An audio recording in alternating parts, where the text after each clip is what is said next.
안녕하세요. 다산에듀 원장 이재현입니다. 이번 시간에는 2021년도 국가직 9급 전기이론 문제를 풀어보도록 하겠습니다. 1번 보시게 되면 전류원과 전화번의 특징에 대한 설명으로 옳은 것만 모두 고르시오. 전화번과 전류원에 대한 회로를 그려보게 되면 자, 먼저 전화번은 내부 저항과 그 다음에 기전력이 발생하는 부분이 직렬로 이렇게 연결이 되어 있습니다. 얘를 E라고 쓰고 내부 저항을 R이다 라고 썼을 때 이상적인 전압원 같은 경우에는 내부 저항이 0이다 라고 쓸 수가 있습니다. 전류원 같은 경우에는 회로를 그려보게 되면 전류원과 내부 저항은 병렬 연결된 이러한 구조로 그릴 수가 있습니다. 이상적인 전류원인 경우에는 내부 저항이 무한대가 되고요. 여기를 I 이렇게 쓸 수가 있겠습니다. 이와 관련된 설명이 되겠습니다. 기억부터 읽어보도록 하죠. 이상적인 전류원의 내부 저항은 1이다 라고 되어 있는데 여기에서 1이 아니라 여기는 무한대가 되어야 됩니다. 두 번째, 이상적인 전화번의 내부 저항은 0이다. 맞는 내용이 되겠습니다. 디귿, 실제적인 전류원의 내부 저항은 전원과 직렬 접속으로 변환할 수 있다. 직렬 접속이 아니라 전류원과 내부 저항은 병렬 접속으로 표현할 수가 있겠죠. 디귿 잘못되어 있네요. 자, 리을, 실제적인 전화번의 내부 저항은 전원과 직렬 접속으로 변환할 수 있다. 맞는 내용이 되겠습니다. 그래서 니은과 리을이 맞기 때문에 3번에서 답을 찾으실 수 있습니다. 다음에 2번 문제 보도록 하겠습니다. 그림 회로에 대한 설명으로 옳지 않은 것은 1번부터 4번까지 한번 읽어보도록 할게요. 회로의 마디는 4개이다. 마디라고 하는 것은 소자와 소자가 만나는 지점을 마디 또는 노드라고 할 수 있습니다. 그래서 전화번과 저항이 만나는 점, 저항과 저항이 만나는 점, 저항과 전화번이 만나는 점, 또 저항과 전압이 만나는 점 해서 총 이 회로에서는 하나, 둘, 셋, 4개가 된다는 것을 알 수 있습니다. 두 번째, 회로의 루프는 3개이다. 루프라고 하는 것은 폐회로를 의미합니다. 자, 이러한 폐회로 하나, 그 다음에 이러한 폐회로 하나, 그 다음에 여기에 전체 큰 이 폐회로 이렇게 하나 해서 총 3개가 된다는 것을 알 수 있습니다. 세 번째, 키르요프의 전압 법칙에 의한 V1, -VR1, -VR3, -V2는 0이다. 이 내용은 이 전체 이 큰 폐 루프에 대한 내용이 되겠습니다. 그럼 하나하나씩 보시게 되면 여기는 V1, 그렇죠? 전류가 이렇게 흐른다라고 했을 때 여기 전압이 감소하는 거죠. 전압이 감소하는. 전류는 높은 전위에서 낮은 전위로 전류가 이렇게 흐른다라고 하면 마이너스 VR1, 그렇죠? 마찬가지 쭉 여기로 와서 여기 보시면 전압이 감소하는 방향이잖아요. 마이너스 VR3, 그 다음에 마이너스 V2 이퀄 0이다. 이렇게 쓸 수가 있습니다. 그래서 맞는 내용이 되겠습니다. 3번도 맞는 내용입니다. 자, 네 번째, 키르요프의 전류 법칙에 의해서 다음과 같다라고 되어 있는데 이 부분에서 얘기를 하는 거죠. 자, 전류 법칙은 들어오는 전류는 나오는 전류와 같다. 또는 모든 전류의 합은 0이다. 자, 그럼 여기에서 들어오는 전류를 플러스로 하고요. 나가는 전류를 마이너스로 표현을 하면 그 합이 다 0이다. 이렇게 쓸 수가 있겠죠. 그럼 여기에서 들어오는 전류는 요게 있네. IR1. 나가는 전류를 마이너스로 한다면 여기 또 나가고 요것도 나가는 거기 때문에 마이너스 R2, 그 다음에 여기도 나가기 때문에 마이너스 R3 이퀄 0 이렇게 쓸 수 있습니다. 여기는 플러스가 아니라 여기가 마이너스가 되어야 됩니다. 그래서 4번이 잘못됐다라는 것을 알 수 있습니다. 다음에 3번 문제를 보도록 하겠습니다. 그림 RC 직렬회로에서 T가 0일 때 스위치 S를 닫아 전압 2를 회로 양단에 인가하였다. T가 0.05초일 때 저항 아래 양단의 전압이 2에-10V라면 전압 2와 캐패시턴스 C는 얼마가 되겠는가? 라는 문제입니다. 이 문제에서 우리가 풀려면 먼저 RC 직렬 회로에서 전류에 대한 식을 알아야 되겠다. IT는 여러분 다 아시다시피 R분의 2의 마이너스 RC분의 1 T다라고 표현할 수가 있습니다. 문제에서 주어진 게 이것은 R에 걸리는 전압이기 때문에 VR은 전류의 저항을 곱하시면 되겠다. 2의 마이너스 RC분의 1 T다 이런 얘기죠. 자, 근데 여기에서 자, T가 0.05초일 때 저항 양단에 걸리는 전압이 2의 마이너스 10이다라고 주어져 있습니다. 그럼 개수 비교를 해주시면 되겠다. 그럼 여기에서 얘는 2, 얘는 10. 그럼 여기서 2는 전압원은 10V다라는 것을 알 수가 있겠고요. 여기에서 얘란 얘기죠, 그쵸? 그럼 여기에서 식을 써보게 되면 마이너스 똑같이 빼면 RC분의 1T가 10이란 얘기죠. RC분의 1T 이퀄 얘가 10이다. 이런 얘기가 됩니다. 근데 여기서 T가 얼마라고 되어 있죠? 0.05초. 그럼 얘를 C에 관한 식으로 쓰면 C는 10 R분의 T가 됩니다. 대입을 해보도록 할게요. 10 곱하기 저항이 5000옴이다 라고 되어 있고요. 그 다음에 시간이 0.05초니까 5 곱하기 10의 마이너스 2승. 계산을 해보면 1 곱하기 10의 마이너스 6승이 되기 때문에 1 마이크로페럿이다 라고 하는 값을 구할 수가 있겠습니다. 답은 1번에서 답을 구할 수가 있습니다. 다음 문제 4번 보도록 하겠습니다. 전압과 전류가 다음과 같을 때 유효 전력을 구하여라. 이건 복소 전력을 구하는 거죠. PA는 P상 전력은 전압과 전류의 곱인데 둘 중에 하나에다가 공액을 취하면 되겠다. 그쵸? 전압에 취하셔도 되고 전류에 취하셔도 되겠다. 한번 계산을 해보도록 하겠습니다. 100 플러스 J10에 전류는 10-J5인데 공액을 취하면 10 플러스 J5 이렇게 되게 됩니다. 계산을 해보시면 얘와 얘를 곱하면 1000 플러스 얘랑 곱하면 J100 그 다음에 얘랑 곱하면 J500 플러스 얘랑 곱하면 J의 제곱 50 이렇게 되나요? 그럼 여기에서 보시게 되면 J의 제곱 50은 마이너스 50이 됩니다. 따라서 950 플러스 J 600이다 라고 하는 값이 나오게 됩니다. 그럼 이것이 이제 유효 전력이 되고 이것이 무효 전력이 됩니다. 유효 전력을 구하라고 했기 때문에 950W다 라고 하시면 되겠다. 답은 2번이 답이 되겠습니다. 자, 다음 5번 보도록 하겠습니다. 그림 같은 회로에서 평형 3상 델타 결선에 X 표시된 점이 단선되었다. 이때 AB 단자에 110V가 인가됐을 때 RA 저항에 흐르는 전류를 구하여라. 이런 문제가 되겠습니다.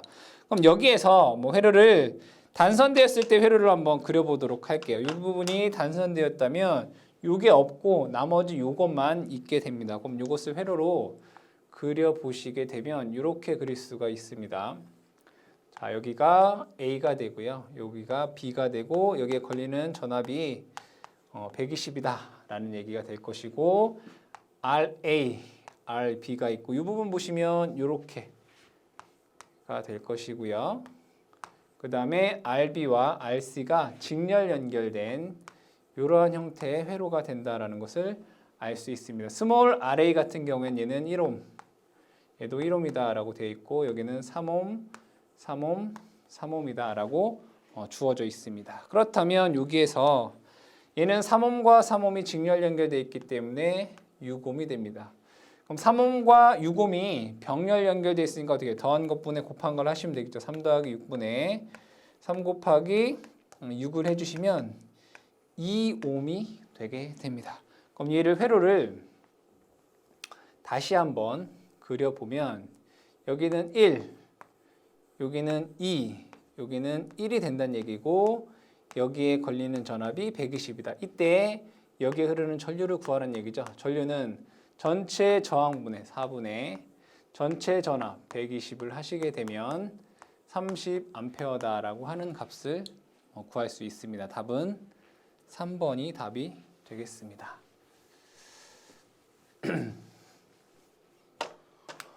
6번 문제 보도록 하겠습니다.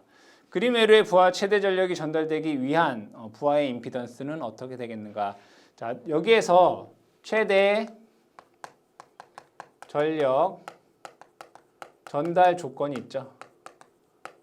최대 전력 전달 조건은 내부 임피던스와 외부 임피던스가 켤레 복소수의 관계이면 됩니다. 즉 내부 임피던스와 부하의 임피던스가 서로 어떻게 켤레 복소수의 관계이면 된다. 그럼 얘를 이 부분에서 자르고 어떻게 태분양으로 만들어 주셔야 되겠다. 뭐 이런 식으로 여러분들이 만들어 줘야 됩니다. GTH. 그리고 여기에 부하가 연결이 되겠죠. 즉 GTH만 구해서 켤레 복소수로 만들어주면 됩니다. 그러면 여기를 끊고 여기서 바라보았을 때의 임피던스를 구해야 되겠죠. 이때의 전화번은 단락을 해주셔야 됩니다. 그럼 이것을 회로로 그려보면 이렇게 그릴 수가 있습니다. 여기는 단락을 해주시고요. 저항과 그다음에 저항과 C 그다음에 저항 L. 자, 여기서 바라봤을 때의 임피던스가 GTH가 되는 거죠. 그 값들을 보시게 되면 여기는 5옴, R2도 5옴. 자, C는 5옴, 그러니까 마이너스 J5가 되겠다, 그죠? C니까. 그 다음에 R3가 2, 그 다음에 XL이 6, 그러니까 J6이 됩니다. 그럼 여기에서 얘와 얘가 병렬 연결되어 있죠. 그럼 이 부분은 더한 것분의 곱한 것으로 구할 수 있겠다. 얘 두 개를 더하면 5, 10 마이너스 J5니까 더하면 10 마이너스 J5가 되고요. 곱하면 5에 5 마이너스 J5가 됩니다. 그렇죠? 그럼 얘를 위아래 똑같이 계산하기 편하게 5로 나눠보게 되면 여기는 2 마이너스 J가 되고요. 5로 나누게 되면 5에 1 마이너스 J가 된다라는 것을 알 수 있습니다. 그럼 얘를 유리화를 한번 해보도록 할게요. 여기를 유리화하겠다. 2 플러스 J, 여기도 똑같이 2 플러스 J가 됩니다. 그렇죠? 그럼 얘를 계산을 해보면 자, 여긴 2의 제곱 마이너스 J의 제곱이 되겠죠? 여기를 계산해보면 5에 자, 얘랑 얘랑 곱하면 2 얘랑 얘랑 곱하면 마이너스 J의 제곱 하니까 3 되고요. 이렇게 하면 마이너스 2J 이렇게 하면 J니까 마이너스 J가 됩니다. 그렇죠? 그럼 여기 부분은 2의 제곱 마이너스 J의 제곱은 여기 5가 돼요. 약분돼서 3 마이너스 J가 됩니다. 즉, 이 부분이 3 마이너스 J가 된다는 얘기죠. 그럼 GTH는 자, 얘랑 얘네들이 직렬 연결되어 있으니까 얘랑 얘랑 더하면 5. 얘랑 얘랑 계산하면 마이너스 J 플러스 J6이니까 플러스 J5가 되게 됩니다. 그러면 자, GTH가 5 플러스 J가 5가 되겠고요. 자, 얘가 최대 전력 전달 조건이 되려면 얘와 얘가 켤레 복소수에 관계해야 되기 때문에 부하는 5, 얘가 플러스니까 마이너스 J 5가 되어야 됩니다. 따라서 답은 1번에서 답을 찾으실 수 있습니다. 답은 1번이 되겠습니다. 다음에 7번 문제를 보도록 하겠습니다. 그림 가와 그림 나와 두 개의 물질에 대한 히스테리시스 곡선이다. 두 물질에 대한 설명으로 옳은 것은 뭐 그림을 다시 그려보게 되면 자, 여기 히스테리시스 곡선, 얘가 B는 자속 밀도이고요. 그 다음에 여기가 H 자개의 색이다라고 얘기할 수 있습니다. 그럼 히스테리시스 곡선이 뭐 보통 일반적으로 이렇게 그려져 있겠죠. 여기를 우리는 HR 보자력이다라고 얘기를 하고요. 그 다음에 여기를 BR 잔류 자속 밀도이다. 이렇게 얘기를 합니다. 이때 이 히스테리시스 곡선에서 여기에 면적이 여기에 있는 면적이 P2인 뭐죠? 얘를 히스테리시스 손실이라고 해요. 히스테리시스 손실이다라고 얘기를 합니다. 이때 히스테리시스 손실 P2는 K에 F에 BM 제곱 이렇게 쓸 수가 있습니다. 이때 히스테리시스 손은 주파수에 비례한다라는 것을 알 수 있습니다. 이 내용을 가지고 우리가 얘기를 해보도록 하겠습니다. 가와 나를 보시게 되면 가가 여기 3A, 여기는 3B이고 여기는 AB가 되겠네요. 여기 있는 히스테리시스 면적이 더 크다라는 것을 알 수가 있겠고 그 얘기는 히스테리시스 손실이 더 크다라는 것을 우리가 알 수 있겠죠. 자, 1번부터 보시게 되면 가의 물질은 나의 물질보다 히스테리시스 손실이 크다. 나가 더 크죠. 잘못됐다라는 것을 알 수 있고요. 자, 2번 가의 물질은 나의 물질보다 보자력이 크다. 나의 보자력이 더 크죠. 2번도 잘못되어 있고요. 세 번째, 나의 물질은 가의 물질에 비해 고주파 회로에 더 적합하다라고 되어 있는데 고주파수라고 하는 것은 주파수가 높으면 그만큼 높을수록 히스테리시스 손실이 더 커져요. 그러니까 주파수가 커지면 커질수록 얘 손실은 더 커진다는 얘기죠. 그러니까 손실이 크다라고 하는 것은 좋지 않은 것이죠. 따라서 나의 물질은 고주파에서 적합하지 않다라는 것을 알 수 있습니다. 그래서 3번도 잘못되어 있고요. 4번 나의 물질은 가의 물질에 비해 영구자석으로 사용하기 더 적합하다. 영구자석은 보자력도 커야 되고 잔류 자석 밀도도 커야 됩니다. 그래서 나가 가보다는 영구자석에 더 적합하다. 가 같은 경우에는 전자석은 사실은 잔류 자석 밀도도 크고 보자력은 작아야 된다라는 그런 특징이 있습니다. 어쨌든 나번 같은 경우에는 영구자석에 적합하다라고 얘기할 수가 있습니다. 답은 나번이 옳은 내용이 되겠습니다. 다음에 8번 문제 보도록 하겠습니다. 그림의 회로가 역률이 1이 되기 위한 xc의 값은 역률이 1이다 라고 하는 것은 임피던스가 우리는 R 플러스 JX다 라고 쓰죠. 역률이 1이 되기 위해서는 이 허수부, 즉 리액턴스 부분이 0이 되면 우리는 역률이 1이 된다라는 것을 알 수 있습니다. 그럼 여기에서 얘는 2옴이고 얘는 J가 되는 거죠.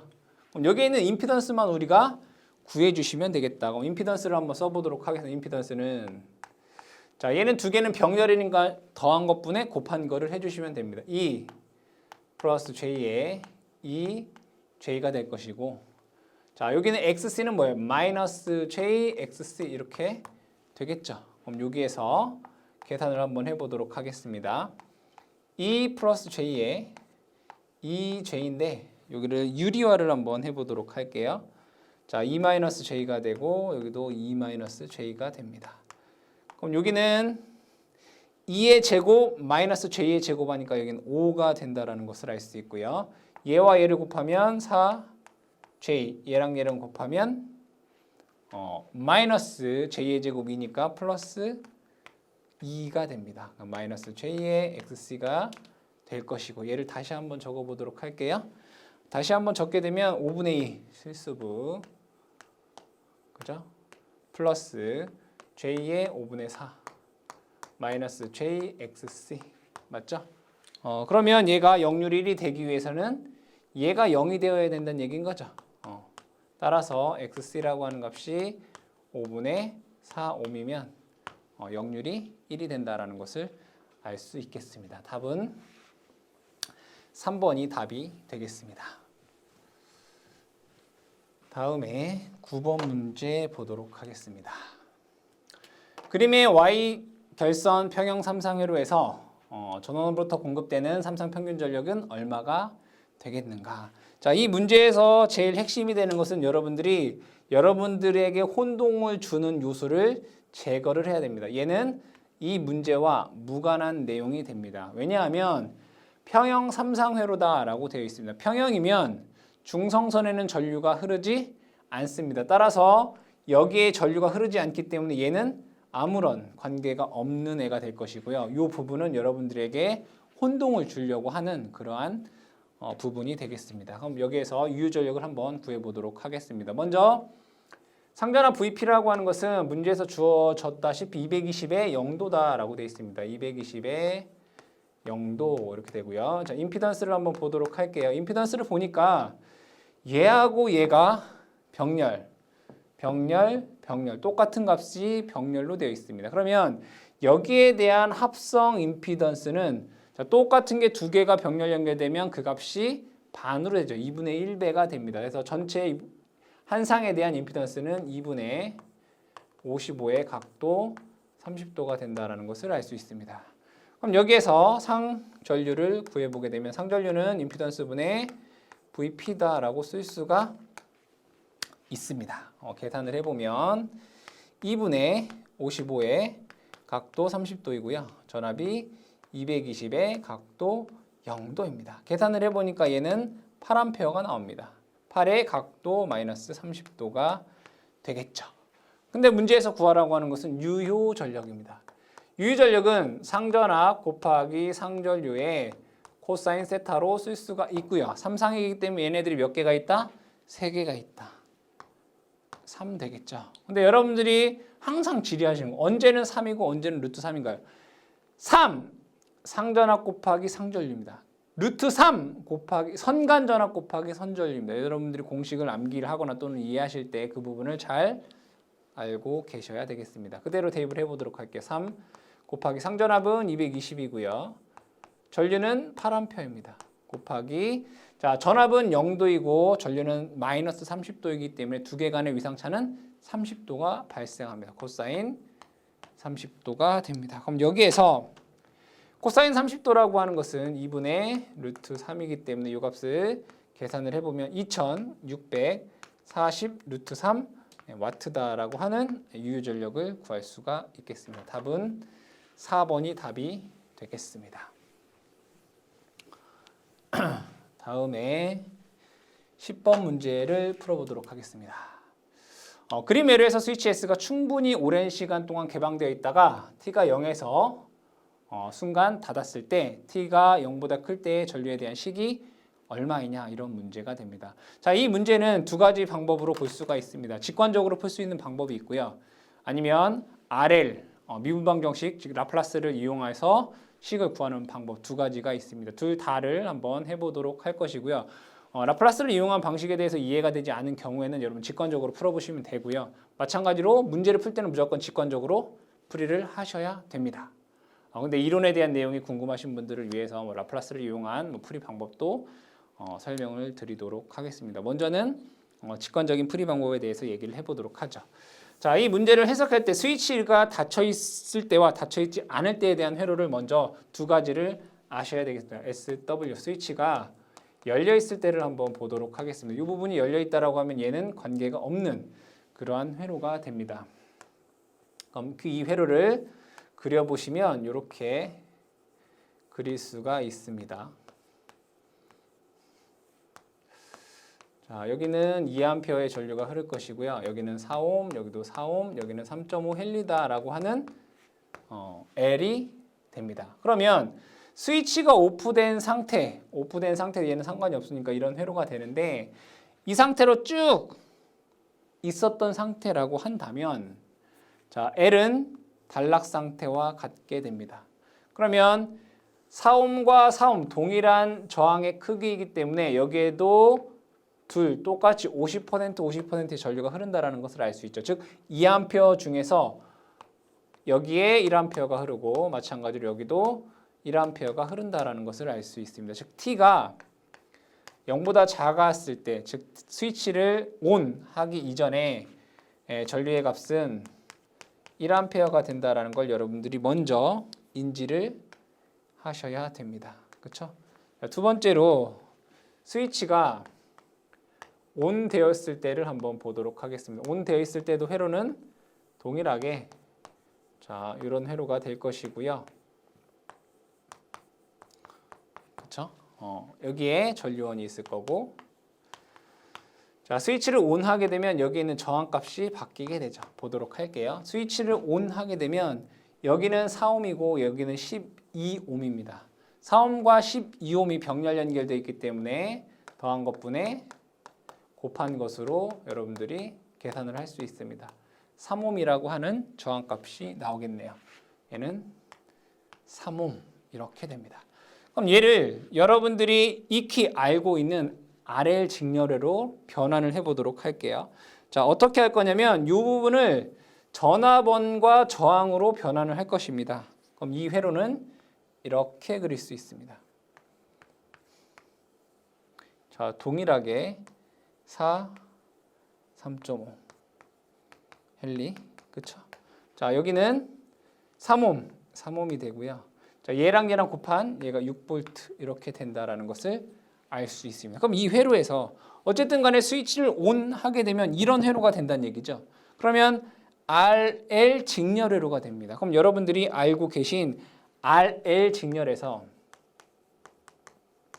전류에 대한 식이 어떻게 될까요? IT는 R분의 2에 1-2의 L분의 RT예요. 그쵸? 맞죠? 자, 그럼 여기에서 이걸 보자 이거예요. 마이너스 L분의 R. 그죠? 마이너스 L분의 R. 그럼 L이라는 값은 3.5고요. R은 3과 4의 직렬이니까 7이 돼요.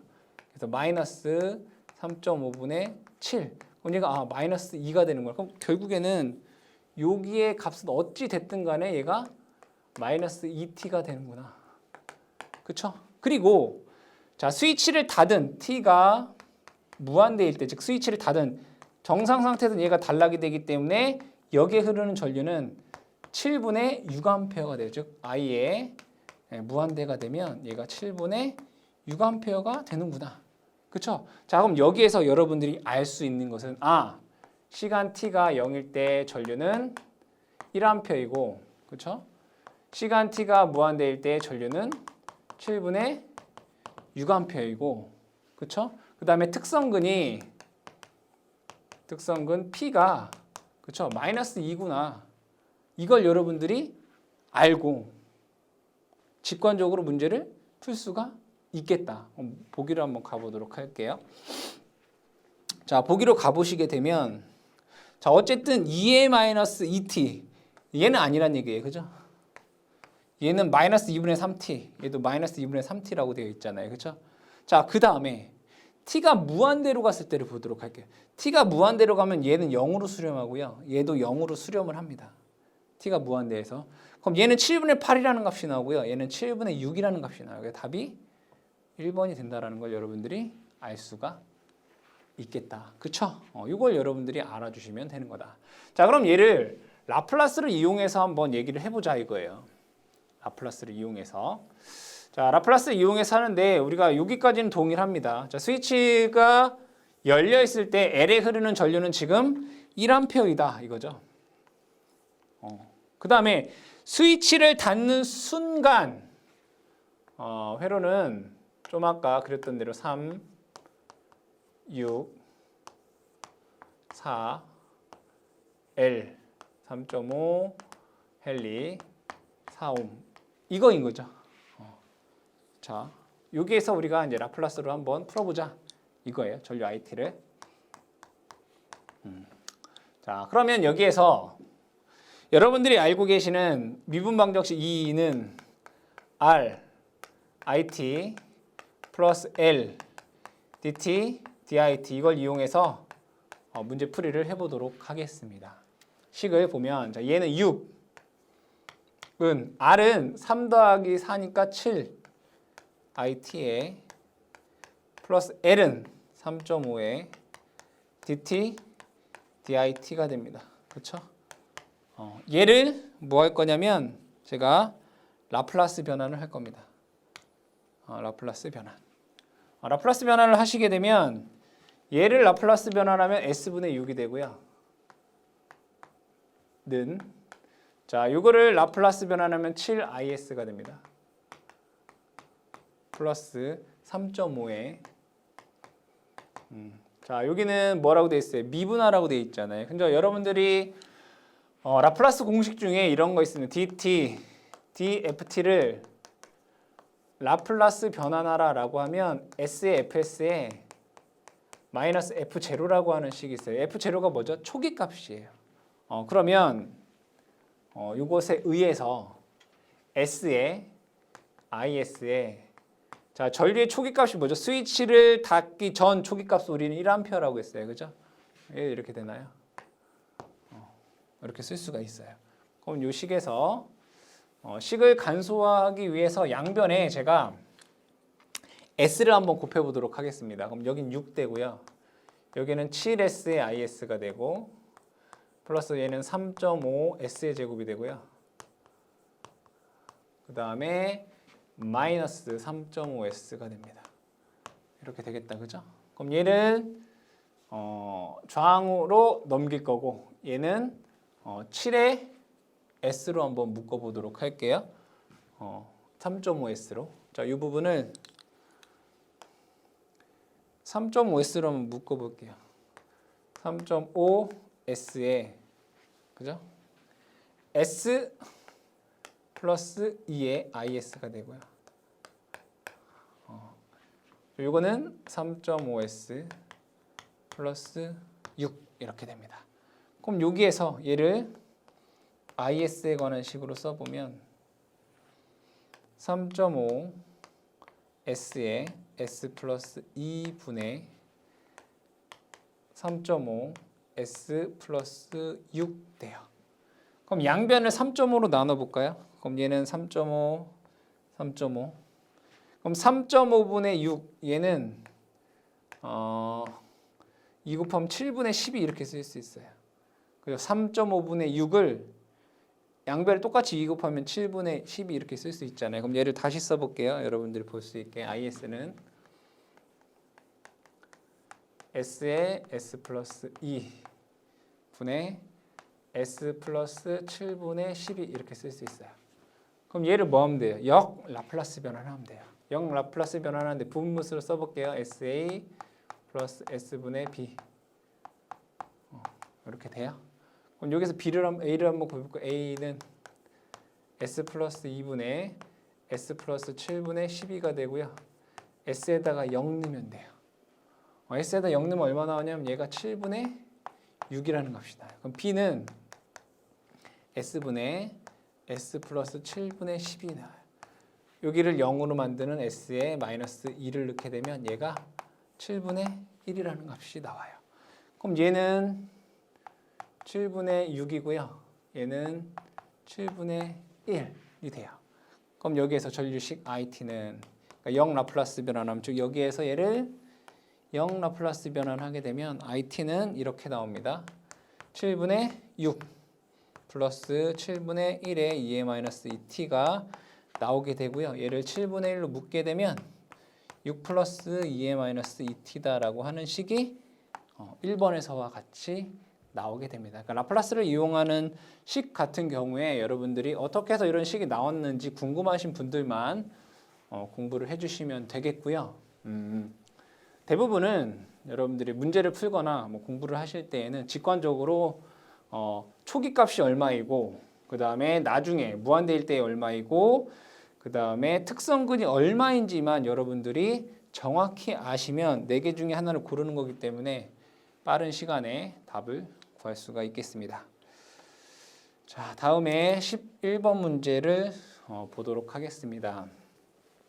자, 인덕턴스 L의 정의에 대한 설명으로 옳은 것은 자, 인덕턴스 L이라고 되어 있는데 자속 파이는 L I다라고 쓸 수가 있습니다. 즉, 이 인덕턴스 L이라고 하는 것은 전류를 자속으로 변환하는 변환 상수다라고 보시면 됩니다. 간단하게 뭐 얘기를 해보자면 여러분들 다 공부를 하셨지만 자, 여기에 코일이 이렇게 감겨 있다라고 보도록 하겠습니다. 이 코일을 자, 여기에 전류를 흘리게 되면 자, 앙페르의 오르나서 법칙에 의해서 자속이 어떻게 해요?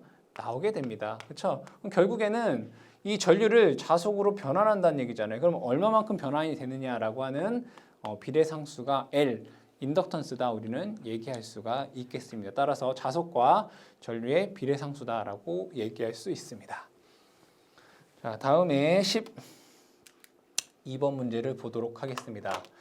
RL 직렬회로에 200V 60Hz 교류 전압을 인가했을 때 전류가 10A이고 역률이 0.8이었다. R을 일정하게 유지하고 L만을 조정하여 역률이 0.4가 되었을 때 회로의 전류는 어떻게 되겠는가라는 내용이 됩니다. 자, 이것은 여러분들이 회로를 그리면 조금 더 쉽게 이해할 수 있습니다. 여기에 전압이 인가가 되어 있다. 여기는 200V이다 라고 되어 있고요. R과 L이 이렇게 연결되어 있습니다. R과 L이. 그렇죠? 그럼 여기에서 이 문제는 이 수치값을 다 계산하셔도 되고 계산하지 않아도 풀 수 있는 그러한 문제입니다. 자, 그럼 여기서 보시게 되면 지금 200V의 RL 회로에서 전류가 10A였다. 이런 얘기가 됩니다. 그렇죠? 10A였다. 10A였다. 맞죠? 그러면 전압은 200V이고 전류는 10A면 임피던스는 얼마가 된다라는 걸 알 수 있나요? 임피던스는 전류분의 전압이기 때문에 25m라는 것을 알 수가 있습니다. 그렇죠? 25m라는 것을 알 수 있어요. 그럼 여기에서 R의 값은 자, 저항 R은 임피던스분의 코사인 세타입니다. 그렇죠? 임피던스분의 코사인 세타. 그럼 여기에서 보시게 되면 R은 20 곱하기 0.8 하시게 되면 16ohm라고 하는 값이 나와요. 그렇죠? 16ohm라고 하는 값이 나오게 됩니다. 그럼 리액턴스 한번 볼까요? 리액턴스 X는 임피던스의 사인 세타. 그러면 20 곱하기 0.6 하시면 12ohm라고 하는 값이 나오게 돼요. 맞죠? 자, 근데 여기에서 지금 얘를 변화시켜서 역률 코사인 세타를 뭘로? 0.4로 바꾸겠다 이런 얘기잖아요. 그렇죠? 그리고 얘는 어떻다라고 돼 있어요? 일정하다라고 돼 있어요. 맞나요? 일정하다. 그럼 요식을 한번 주목을 해보세요. 요식을. 자, R은 일정하고 역률은 얼마가 됐어요? 0.4가 됐어요. 맞죠? 그럼 여기에서 임피던스 G라고 하는 것은 코사인 세타분의 R이다라고 쓸 수가 있어요. 그럼 여기서 보니까 우리가 무엇을 알 수 있냐면 R이라고 하는 것이 일정할 때 임피던스라고 하는 것은 역률에 뭐하다? 반비례하다 이런 얘기예요. 그럼 잘 볼게요. 역률 코사인 세타가 0.8일 때 임피던스는 얼마라고 되어 있어요? 25m라고 분명히 여기 되어 있어요. 그렇죠? 근데 지금 역률 코사인 세타가 0.4로 바뀌었다 이런 얘기잖아요. 이렇게 얘를 조절을 해서 그러면 임피던스는 얘가 지금 2분의 1배가 됐죠? 그럼 임피던스는 몇 배가 돼야 돼요? 2배가 돼야 돼요. 45m. 왜? 반비례한다고 했으니까. 그렇잖아요. 그러면 여기가 이제 임피던스가 45mm 됐구나. 그쵸? 그러면 전압은 200이고 임피던스가 45이면 전류라고 하는 애는 40분의 200 해서 얘가 5A가 됐구나라는 것을 여러분들이 알 수 있겠다. 답은 5A다라는 걸 알 수가 있습니다. 그러니까 여러분들이 이 문제는 사실은 이 내용만 정확히 알면 되는 거죠. 그렇죠? 다시 한번 얘기를 해보면 우리가 얘가 저항이 16ohm이다. 리액턴스가 12ohm이다. 이거 자체가 별 의미가 없다라는 얘기예요. 왜냐? 다시 설명해 보면 여기가 R이고 얘가 X인데 얘는 일정할 거다. 그쵸? 라고 얘기를 했고 지금 여기에서 코사인 세타가 0.8일 때 이 상태니까 이 임피던스가 얼마다? 25입니다. 이게 중요한 거예요. 얘가 25입니다. 그쵸? 그러면 역류 코사인 세타가 0.4가 되면 얘가 반이 됐으니까 얘는 2배가 돼야 되는구나. 45이 되어야 되는구나. 그럼 임피던스가 2배가 되면 전류는 또 반이 돼야 되잖아요. 그렇죠? 그래서 우리가 계산 없이도 역률이 반이 됐으니까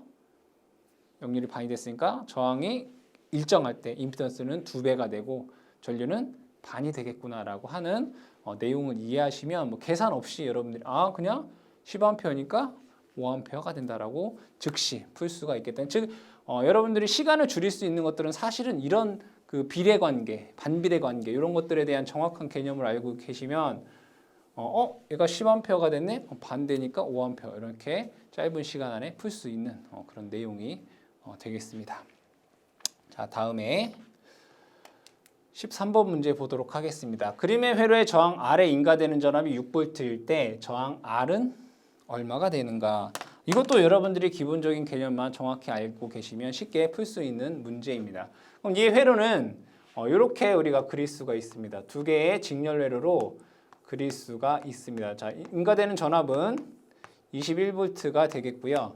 자, 똑같은 게 두 개가 병렬 연결되어 있으니까 그 저항의 값이 합성 저항은 반이 됩니다. 그래서 여기는 5ohm이다라고 쓸 수가 있겠고요. 저항 R이 두 개가 병렬 연결되어 있으니까 여기 합성 저항은 2분의 1R이다라고 쓸 수가 있습니다. 이 조건에서 문제에서 저항에 인가되는 전압이 6V다. 그럼 여기서 R에 인가되는 전압이 6V이다 이런 얘기잖아요. 그럼 전체 전압이 21V이고 여기 6V가 걸리면 요 5ohm에는 15V가 걸린다라는 걸 우리가 알 수가 있겠죠. 얘랑 더해서 21이 되어야 되니까. 그럼 5ohm에 15V의 전압이 걸렸다라고 하는 것은 여기에 3A의 전류가 흘렀다라는 얘기고요. 얘와 얘가 직렬이기 때문에 여기도 똑같이 3A의 전류가 흐른다라는 것을 알 수 있습니다. 그러면 이 전류와 저항의 곱이 전압이 되는 거잖아요. 그렇죠? 그럼 3 곱하기 2분의 1 R이 얘가 6V가 된다 이런 얘기가 됩니다. 그럼 여기에서 우리는 쉽게 R에 4ohm이구나 라는 것을 알 수가 있습니다. 답은 2번에서 4ohm이라는 것을 찾아주시면 되겠습니다. 자, 다음 문제 보도록 하겠습니다. 자, 14번 문제. 자, 14번 문제 같은 경우에는 이제 문제가 이제 길게 되어 있는데 뭐 결과만 놓고 보게 되면 그림 나의 정전 용량은 가 정전 용량의 몇 배인가? 그러니까 얘의 정전 용량은 얘의 몇 배인가? 뭐 이런 내용이 됩니다. 그럼 얘를 다시 그려놓고 한번 얘기를 해보도록 하겠습니다. 자, 가는 이렇게 되어 있고요. 얘가 유전율이 입실론이고 여기가 D, 그렇죠? S는 똑같을 거예요. 그럼 얘는 자, 이렇게 되어 있고 얘가 세 개로 이렇게 나눠져 있어요. 얘는 입실론이고 얘는 2 입실론이고 얘는 3 입실론 이렇게 되나요? 그렇죠? 자, 문제는 얘의 정전 용량은 얘의 몇 배이냐 이거예요. 그렇죠? 이때 평행판 콘덴서 C는 입실론 D분의 S예요. 맞죠? 그럼 C라고 하는 것은 이게 중요해요. C는 유전율에 비례하고요. C는 극간격에 반비례해요. 그럼 여기에서 여기는 3분의 1, 여기도 3분의 1, 여기도 3분의 1. 자, 유전율이 얘는 똑같아요. 얘랑 똑같아요. 그쵸? 그럼 자, 제가 편의상 여기에 정전 용량을 제가 1이라고 해볼게요. 1. 그러면 얘네 극간격은 다 똑같아요. 그쵸? 다 똑같아요. 그리고 유전율만 다르요. 그럼 얘의 정전 용량이 여기가 1이면 여기는 2고 얘는 3이 되잖아요. 맞죠? 자, 정전 용량 C는 극간격의 반비례인데 여기를 보시면 얘는 유전율이 같아요. 그렇죠? 근데 극간격이 3배가 커요. 근데 극간격은 C에 반비례한다고 했어요. C에. 그럼 얘의 정전 용량은 3분의 1이라는 걸 알 수 있어요. 그렇죠? 다시 얘가 3분의 얘가 요 부분에 대한 정전 용량을 제가 편의상 1이다라고 하겠다 이거예요. 그럼 얘는 유전율이 2배이고 얘는 3배니까 얘는 1, 2, 3 이게 될 거 아니에요. 그죠? 근데 얘는 유전율은 같고 극간격이 3배란 말이에요. 3배. 근데 극간격이랑 C랑은 서로 반비례하잖아요. 그러니까 얘가 3배가 됐으니까 얘의 정전 용량은 3분의 1이란 말이에요. 그러면 얘 정전 용량은 얘 몇 배이냐 이거잖아요. 그럼 얘만 구하면 되겠다. 그쵸? 볼게요. 얘 C는 자 얘는 얘가 뭐 직렬 연결된 구조이기 때문에 C분의 1분의 1 더하기 C2분의 1분의 1 더하기 C3분의 1분의 1 분의 1이에요 이거. 얘 정전 용량. 그러면 얘는 구할 수 있겠네. 얘는 1분의 1 더하기 2분의 1 더하기 3분의 1 분의 1이잖아요. 그럼 얘 다시 한번 써보게 되면 통분해 볼까요? 6분의 6 더하기 3 더하기 2분의 1 이렇게 되나요? 얘는 6분의 6, 6분의 3, 6분의 2 분의 1 그쵸? 그럼 요거 계산해 보면 이거 다 더하면 11분의 6이 되겠네. 11분의 6 그쵸? 그럼 다 했네. 얘의 정전 용량은 11분의 6이고요. 얘의 정전 용량은 3분의 1이에요. 아시겠죠? 그러면 얘는 얘 몇 배냐라고 했기 때문에 뭐 가 분의 나 이걸 구하라는 얘기죠. 가는 3분의 1이라고 했고요. 나는 11분의 6이라고 했어요. 계산해 보면 11분의 18 배가 된다라는 것을 알 수 있겠죠. 답은 4번에서 답을 찾으실 수가 있겠다. 그러니까 이런 문제 같은 경우에는 무엇을 기준으로 놓고 보느냐. 그러니까 기준 하나만 놓고 나머지들의 값을 배수로 해서 계산을 하면 쉽고 빠르게 여러분들이 계산할 수가 있겠습니다. 그러니까 보통 여러분들이 이제 어려워하시는 분들은 어떻게 하냐면 얘를 1로 놓고 보고요. 얘를 뭐 3, 뭐 6, 뭐 이런 식으로 놓고 하겠죠. 그렇죠? 뭐 그래도 뭐 방법은 동일하지만 어떤 게 더 빠른지는 여러분들이 해보시면 알 수가 있겠죠. 자, 15번 문제 보도록 하겠습니다. 그림 평형 3상 y결선에 대한 설명으로 옳지 않은 것은 요거에 대해서 한번 그려보도록 하겠습니다. 자, 여기 보시면 A, B, C 상이 이렇게 있습니다. 그쵸? 그럼 여기에 대한 벡터도를 한번 그려볼까요? 뭐 VA, VB, 뭐 VC. 벡터도를 그려보게 되면 뭐 이렇게 그릴 수 있어요. 자, 얘는 VA, 얘는 VB, 얘는 뭐 VC 이렇게 그릴 수가 있겠죠. 그러면 VA, VB, VC는 서로 똑같이 120, 120, 120도의 위상차가 발생을 할 것이고요. VAB는 뭐 이렇게 그릴 수 있습니다. VAB. VAB는 A보다 위상이 30도가 앞서죠. 그리고 크기는 루트 3배가 됩니다. 얘는 루트 3, VA의 각도는 뭐 30도가 뭐 앞선다 이렇게 쓸 수가 있습니다. 그럼 VBC는 이렇게 되겠네요. VBC. 그 다음에 VCA는 뭐 이렇게 그릴 수가 있나요? VCA. 그렇죠? 이렇게가 맞죠? VCA. VCA. 이렇게 뭐 그려줄 수가 있겠다. 그걸 가지고 우리가 한번 얘기를 해보도록 하겠습니다. 성간전압 CA는 CA가 뭐 이게 되는 거죠. 이거 CA는 상전압의 뭐 마이너스 210도이다. 그러겠죠. 뭐 여기가 뭐 120도니까 그렇죠? 그럼 얘랑 더하면 150도잖아요. 그럼 360도 얘를 거꾸로 얘기해 보면 이렇게 보면 마이너스 210도잖아요. 요걸 기준으로 했을 때 여기 150도니까 여기 210도가 되겠죠. 마이너스 210도로 상전압 VCM보다 크기는 루트 3배 크고 위상은 30도 앞선다. 그래서 얘는 얘보다 30도가 앞서고 크기는 루트 3배이다. 맞는 얘기가 되겠습니다. 자, 2번.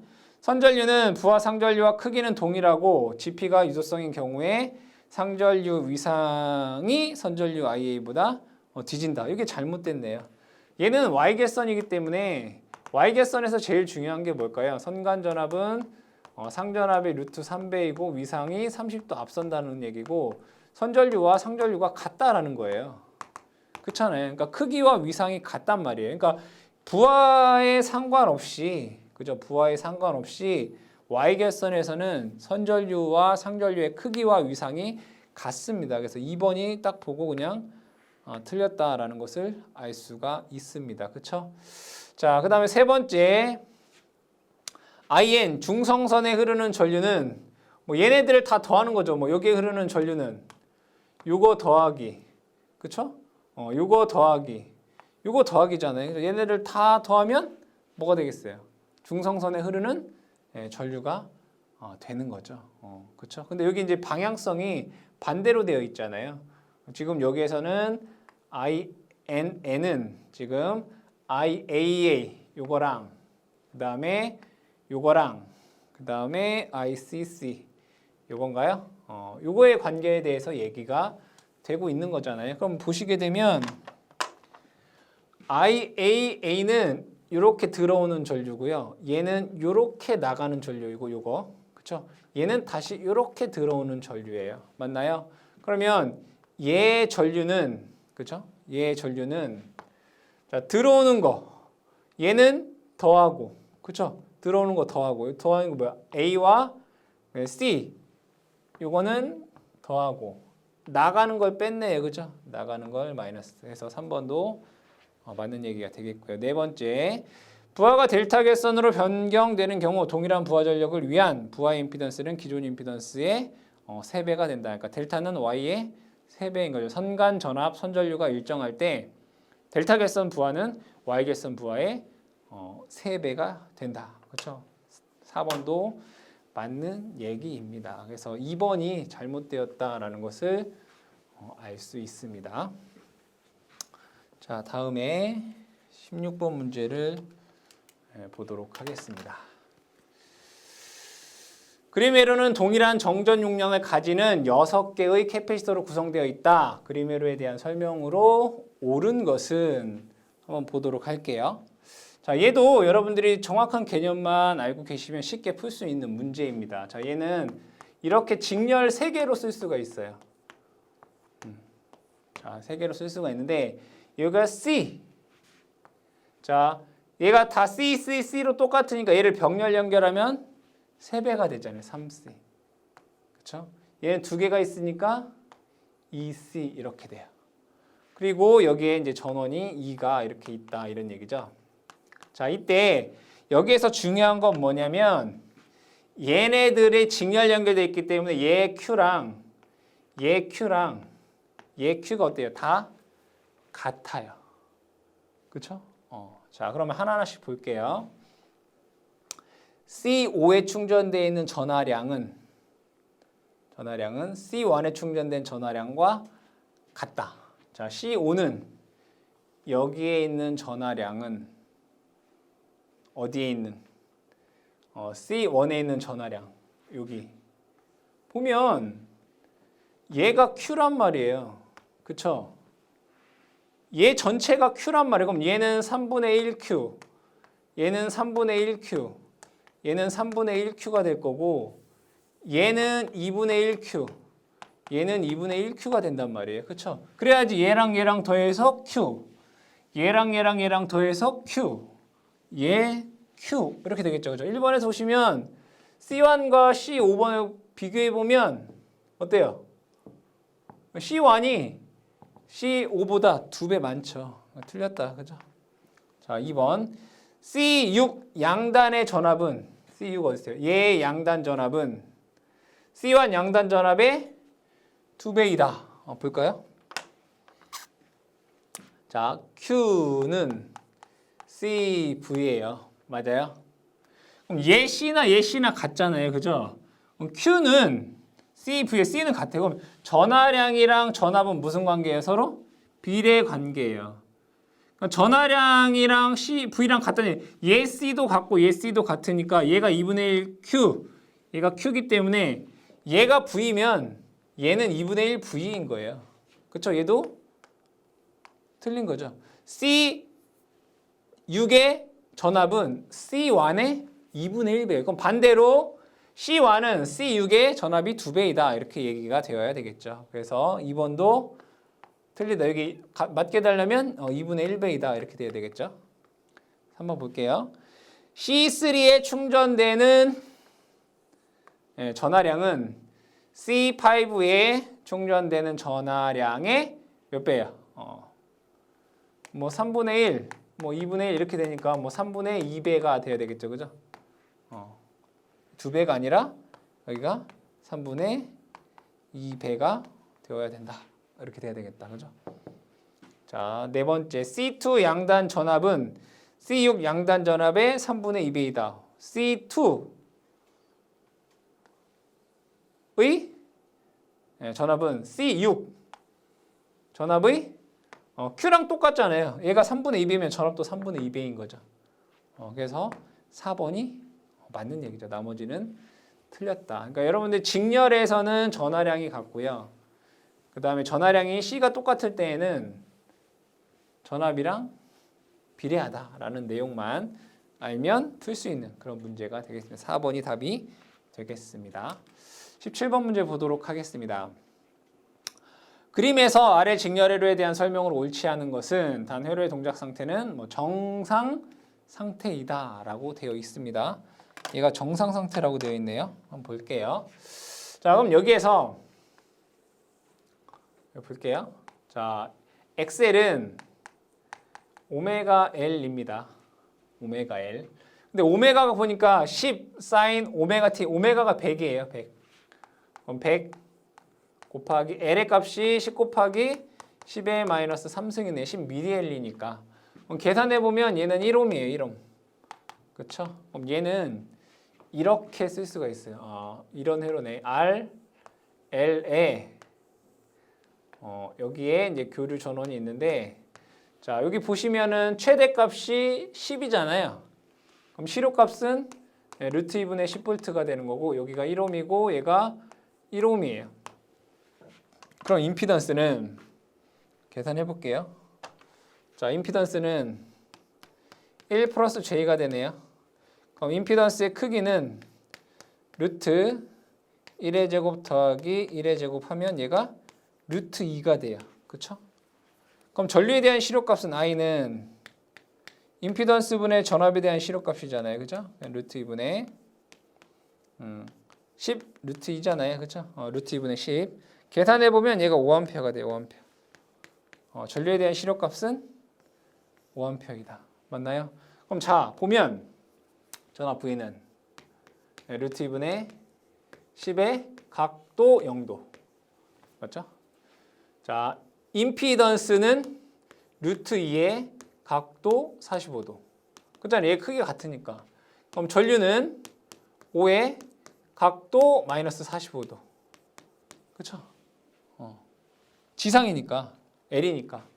이 내용 갖고 이제 우리가 얘기를 해보자 이거예요. 1번. V와 I의 위상차는 45도이다. V는 0도이고 얘는 마이너스 45도니까 45도이다. 맞죠? 자, 두 번째. 전류의 최대값은 10A이다. 자, 전류의 실효값이 5예요. 그러면 전류의 최대값은 5 루트 2죠. 5 루트 2. 얘를 다시 쓰게 되면 뭐 루트 2분의 뭐 10 이렇게도 쓸 수 있고. 그렇죠? 10이 아니라 5 루트 2 또는 루트 2분의 10. 2번이 잘못되어 있습니다. 3번 전류의 실효값 5. 맞죠? 4번 RL 합성 임피던스는 루트 2다. 맞는 얘기죠? 그래서 2번이 잘못되어 있다라는 것을 알 수 있습니다. 2번이 정답이 되겠습니다. 다음 문제 보도록 하겠습니다. 18번 문제. 그림 회로에서 전류의 IX는 얼마인가? 라는 문제입니다. 이건 회로를 조금 변형만 하시면 할 수 있을 것 같아요. 자, 여기 보시면 요만큼이 Y 결선이죠. 그죠? 델타 결선이죠. 그럼 델타 결선을 Y로 바꾸면 되잖아요. 얘를 이런 식으로 바꿔주다. 자, 똑같은 게 24, 24, 24가 델타 결선되어 있으니까 얘를 Y로 하려면 뭐예요? 3분의 1배가 돼야 되겠죠. 24를 3으로 나누면 8이 됩니다. 8, 8, 8. 그죠? 이 부분을. 여기 10이랑 4가 있네요. 이렇게 10, 여기는 4 이렇게 되나요? 그리고 여기에 전류원이 이렇게 있습니다. 3A 맞죠? 그러면 여기에서 여기에 흐르는 전류가 있을 것이고요. 여기에 흐르는 전류가 있을 거란 말이에요. 계산해 볼게요. 여기는 18이고 여기는 12네. 자, 그러면 여기에 흐르는 전류 편의상식 I1이라고 적어 볼게요. I1은 더한 것분에 얘랑 얘랑 더하면 그렇죠? 30인가요? 30분의 자, 여기에 흐르는 전류는 남의 거 12 곱하기 3 이렇게 되잖아요. 그럼 얘 계산해 보면 1점 맞나요? 2A가 맞아요. 1점 여기 3이니까 18 그쵸? 30에 더한 것분에 남의 거 12 하시면 1.2A 이렇게 나오겠고요. 그죠? 그 다음에 여기는 여기에 흐르는 걸 제가 편의상 I2라고 해볼게요. I2는 더한 것분에 30분의 남의 거 18 곱하기 3 하시면 1.8A 이렇게 돼요. 그쵸? 근데 문제에서 구하라고 하는 건 어디에 있는 거 구하라고 돼 있어요? 여기에 15매 흐르는 전류 구하라는 얘기잖아요. 근데 전류 방향이 이렇게 돼 있어요. 결국에는 15매 흐르는 요 전류가 얼마이냐 이런 문제잖아요. 근데 우리가 I1 이렇게 흐르는 전류가 1.2A라면서요. 그럼 요 역방향으로 흐르는 전류는 마이너스 1.2A가 되겠죠. 답 찾아보시면 2번에서 답을 찾으실 수가 있겠다. 2번입니다. 얘는 뭐 델타를 Y로 변형을 해서 풀는 분배 법칙으로 풀 수 있는 그런 문제가 되겠습니다. 다음에 19번 문제 보도록 하겠습니다. 시변 전자기 시스템의 맥스웰 방정식의 미분형과 관련된 법칙으로 서로 옳게 짝을 이룬 것을 모두 골라라. 뭐 옳게 표현된 게 뭐냐 이런 얘기죠. 얘는 패러데이 법칙 맞는 얘기잖아요. 그렇죠? 패러데이 법칙 맞는 얘기고 얘는 자개에서의 가우스 법칙이죠. 다이버젠스 B는 0입니다. 그러니까 자속 밀도의 발산은 0이다 이거죠. 나번은 잘못되어 있습니다. 자, 그 다음에 얘는 암페어의 주의 조건 법칙이죠. 컬 H는 IC 플러스 IT 이렇게 쓸 수 있죠. 얘는 전도 전류 밀도이고 얘는 변이 전류 밀도잖아요. 그죠? 얘를 J라고 쓸 수 있고 얘는 라운드 T, 라운드 D다라고 쓸 수 있단 말이에요. 근데 여기에서 요 라운드 T, 라운드 D라고 하는 걸 이렇게 쓸 수 있죠. 입실론에 라운드 T, 라운드 E 이렇게 쓸 수 있단 말이에요. 그래서 여기는 요 입실론이 빠져 있어요. 그렇죠? 그래서 잘못되어 있습니다. 얘는 전개에서의 가우스 법칙이죠. 다이버젠스 T는 로우 V다. 그래서 맞는 것은 가, 라 번이 맞다라고 볼 수 있습니다. 2번이 정답이 되겠습니다. 자, 다음에 20번 문제를 보도록 하겠습니다. 그림과 같은 전류 IT가 4kΩ의 저항에 흐를 때 옳지 않은 것은 1번부터 쭉 보도록 하겠습니다. 전류의 주기는 6초이다. 그러니까 똑같은 게 반복되는 거 찾으면 돼요. 자, 여기서 이만큼씩 계속 반복이 되잖아요. 6, 6, 6. 그쵸? 주기가 6초이다라는 것을 알 수 있습니다. 시료값을 볼게요. 자, 시료값을 보면 자, 이렇게 되어 있는데 한 주기에서만 여러분들이 생각을 하시면 돼요. 한 주기에 얘는 얘라는 애 하나랑 또 얘라는 애 하나랑 얘라는 애 하나가 있는 거잖아요. 얘는 2고 얘는 4고 얘는 2잖아요. 세 개 중에 하나, 둘, 세 개 중에 3분의 1이잖아요. 그럼 얘는 루트 각각 보시면 돼요. 자, 얘는 2 루트 3분의 2예요. 제곱. 아시겠죠? 얘도 세 개 중에 하나잖아요. 루트 3분의 4의 제곱. 얘도 2. 세 개 중에 하니까 루트 3분의 2의 제곱. 이렇게 쓸 수 있어요. 시료값은. 그럼 루트 얘는 3분의 4 더하기 16 더하기 4 이렇게 돼요. 그럼 얘가 24가 돼요. 24. 그쵸? 약분하면 8 되겠네. 루트 8 돼요. 그럼 얘는 2 루트 2가 돼요. 얘에 대한 실효값은 2 루트 2가 돼요. 맞아요. 전류에 대한 실효값은 2 루트 2가 된다. 이건 맞는 얘기예요. 자, 4kΩ의 저항에 공급되는 평균 전력은 32kW이다. 평균 전력이 뭐라고 쓸 수 있어요? P는 I제곱 R이잖아요. 그럼 2 루트 2를 제곱하게 되면 뭐라고요? 8 곱하기 4kΩ 이렇게 되나요? 4, 8, 32에서 32kW가 되겠네요. 이것도 맞는 얘기네요. 32kW. 자, 4kΩ의 저항에 걸리는 전압은 실효값이 4 루트 2 kV이다 라고 되어 있어요. 그러면 뭐? 전압 V는 전류 곱하기 저항이잖아요. 그죠?